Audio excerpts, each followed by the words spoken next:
What's going on, everyone? It's Kochyy here, and I have a banner analysis video on the mid-month banner for the month of May, which is the past summons Night of Truth, featuring a past version of Retsu, Shinji, as well as Kisuke. So as usual, getting into this banner, it's available from the 16th to the 23rd. There are new captain characters from the past story arc, so just going over these little text blurbs for them.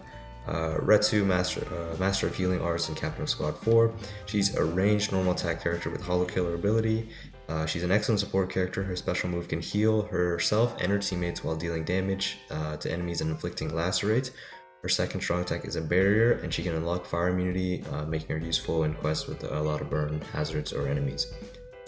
Next, we have Squad 12 Captain Kisuke, hidden beneath his cloak. He is also a ranged character, so 2 ranged characters so far, with a Rankar Killer ability. His third strong attack has a chance to inflict paralysis, and he can unlock Frenzy and the rare Disabler skill to greatly increase the chance of the attack inflicting paralysis.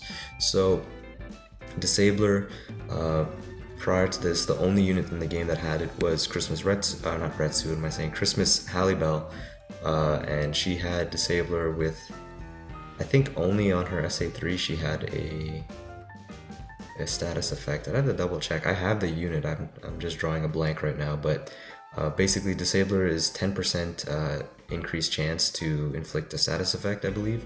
So normally if it's 2% chance on your strong attack, then it should be 12%, I think. If I'm wrong, correct me, but yeah, that's what it looks like here.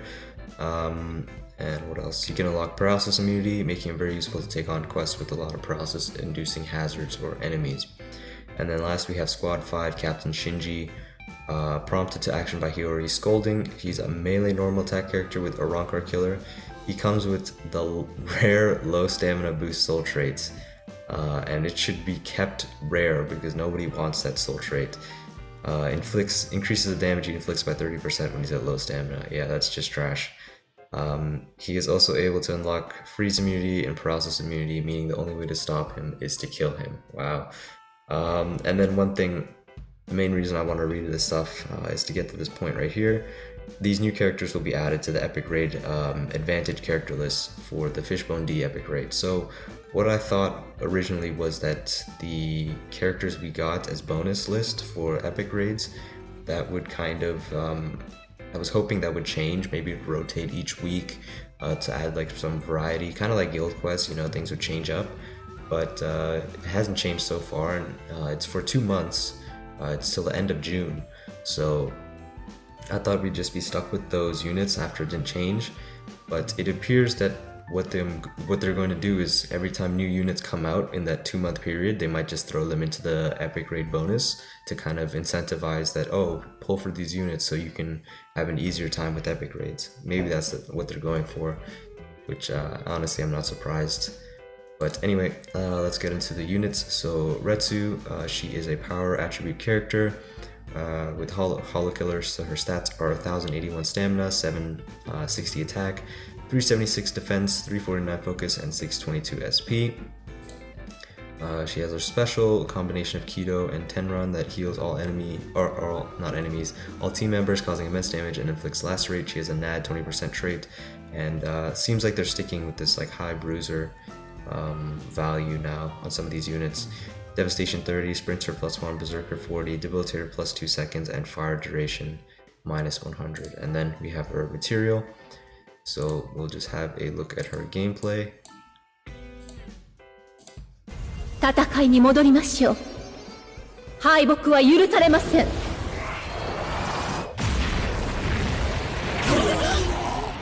わり。終わり。暗示はありません。暗示はありません。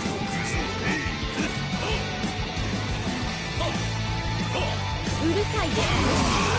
うるさいですよ。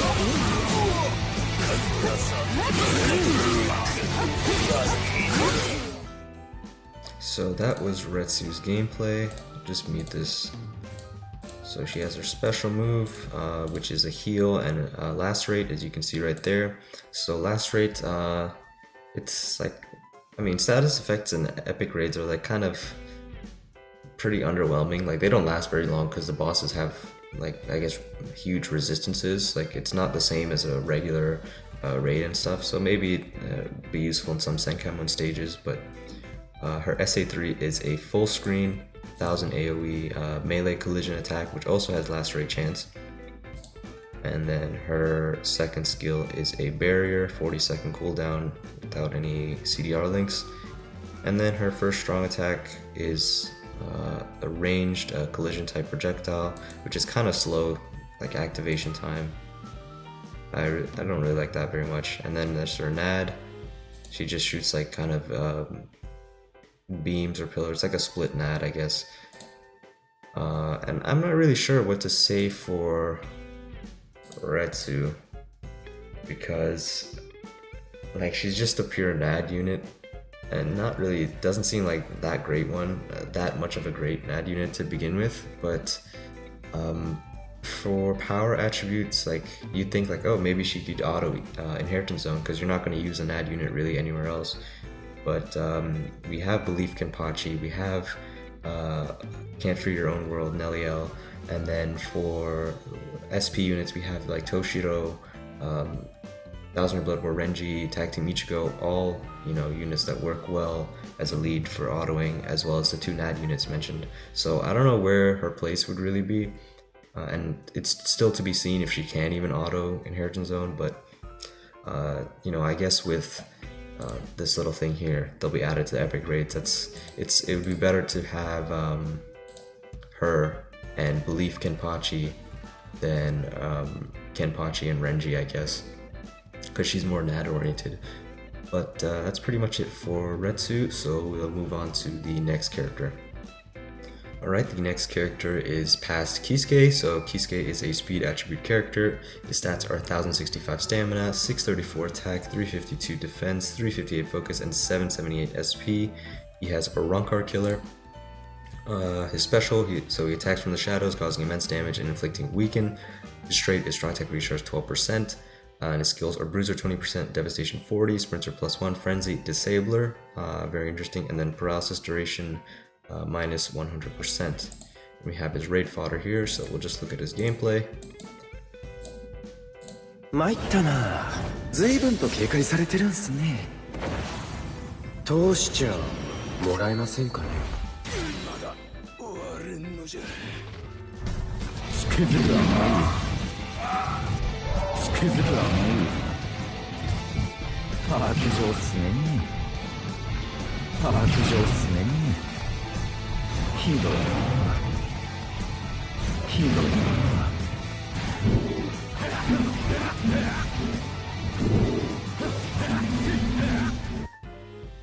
So that was Kisuke's gameplay. Just mute this and play it back. So I like his special that he's wearing this kind of like cloak. I forget what it's called, but it like hides his presence.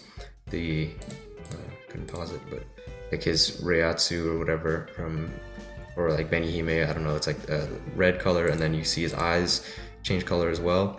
And then he just like thrusts forward, and the screen is cracked in the shape of his sword, as if he actually like pierced through the screen, which is pretty cool. I like that little detail they added.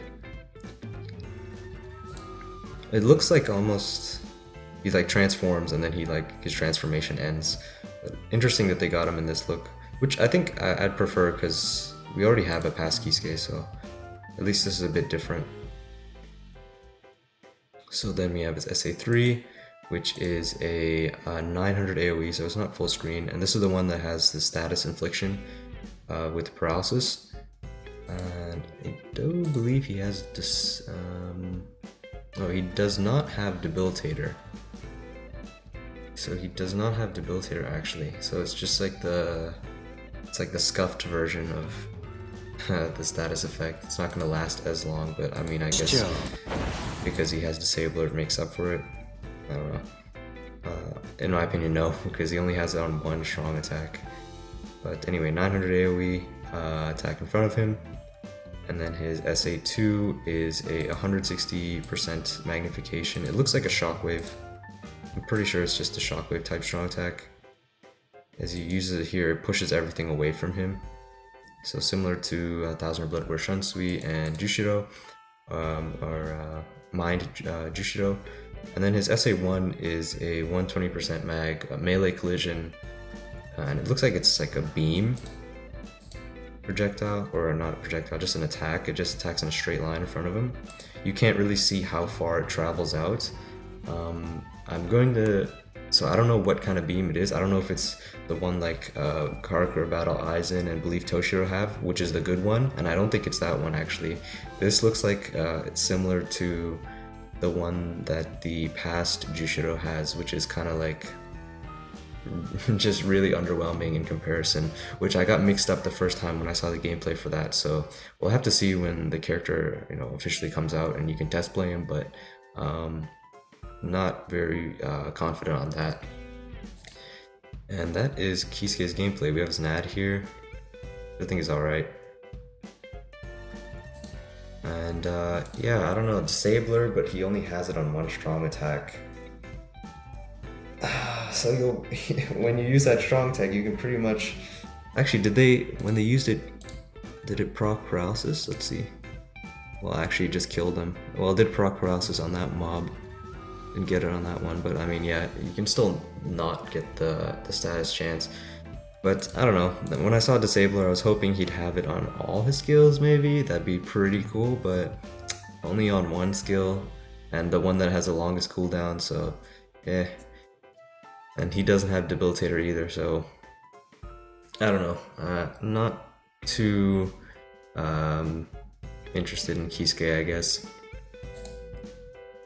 And his SA1 is still up for debate on what kind of beam that actually is. At least for me, maybe people already know from a data mine or something. But anyway, that's Kisuke's gameplay, so we'll move on to the next character. And the last character we're going to look at is the past version of Shinji. He is a tech attribute character.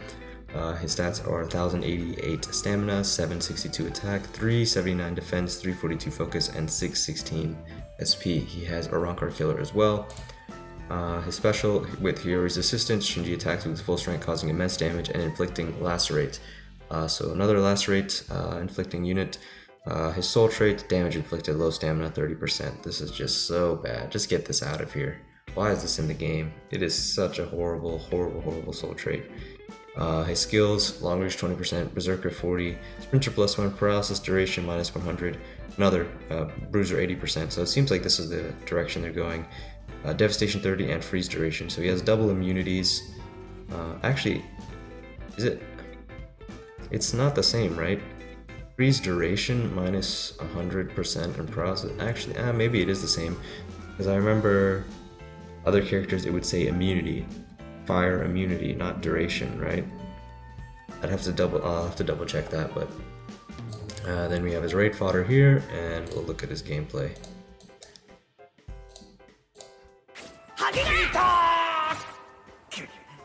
面倒やっちゃな。